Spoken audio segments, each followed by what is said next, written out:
Sveiki, šiandien keletas patarimų, ką daryti susirgus.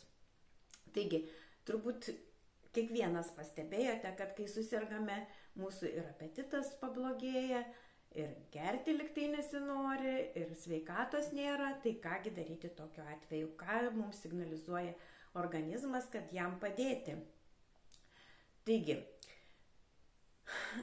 pirmiausia, tai gal reikia ilgiau pamiegoti, nes miegant organizmas pats ilsisi, pristabdo visus procesus ir jam lengviau kovoti su virusais.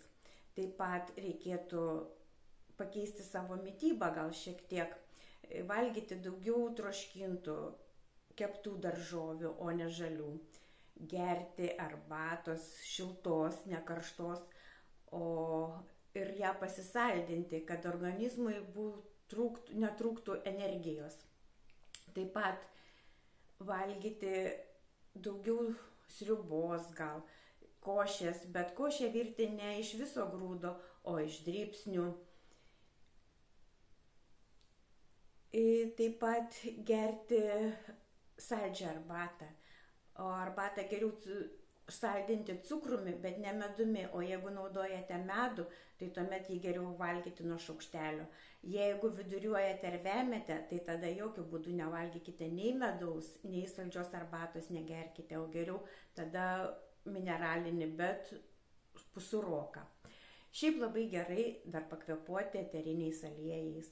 Jeigu neturite difuzoriaus, tai galite tiesiog užsilašinti ant pagalvės, arba kažkur tai ant kokio nosinaitės ir pakvėpuoti.